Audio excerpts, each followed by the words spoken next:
Hi friends, welcome to the neural master YouTube channel. ఈ వీడియోలో మనం పైటార్చ్ మోడల్స్ని ఎలా సేవ్ చేసుకోవాలి, తర్వాత సేవ్ చేసుకున్న మోడల్స్ని ఎలా లోడ్ చేసుకోవాలి చూద్దాం. సో సేవ్ చేసుకోవడానికి టార్చ్ డాట్ సేవ్ అనే ఫంక్షన్ ఉంటుంది.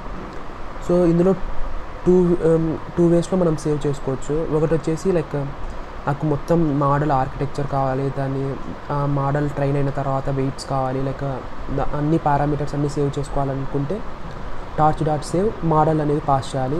ఇలా పాస్ చేసినప్పుడు కంప్లీట్ ఆర్కిటెక్చరు, తర్వాత అప్డేట్ అయిన వెయిట్స్, తర్వాత పారామీటర్స్ అన్నీ సేవ్ అయి ఉంటాయి. సో రన్ చేసి చూద్దాం.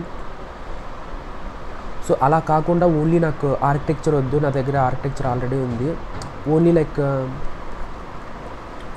ఏమంటాం నాకు వెయిట్స్ తర్వాత పారామీటర్సే సేవ్ చేసుకోవాలంటే ఇలా కూడా సేవ్ చేసుకోవచ్చు.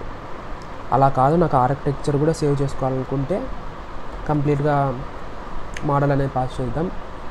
బెటర్ ఇలా సేవ్ చేసుకుంటుండే మేలు, ఎందుకంటే మనం లోడ్ చేసుకోవడానికి కూడా చాలా సింపుల్గా ఉంటుంది. సో ఒకసారి సేవ్ చేసుకున్న తర్వాత సేమ్ టార్చ్ డాట్ లోడ్ ఎక్కడైతే సేవ్ చేసుకున్నామో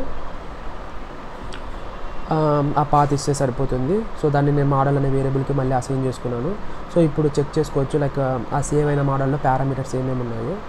సో ఇది వచ్చేసి సింపుల్ లీనియర్ రిగ్రెషన్ మోడల్ కాబట్టి దాన్ని ఒకసారి ట్రైన్ అయిన తర్వాత దాని వెయిట్, బయాస్ వచ్చేసి ఈ వాల్యూస్ ఉన్నాయి. సో ఇది వచ్చేసి ఈ వీడియోలో మనం పైటార్చ్ మోడల్స్ని ఎలా సేవ్ చేసుకోవాలి, తర్వాత లోడ్ చేసుకోవాలో చూసాం.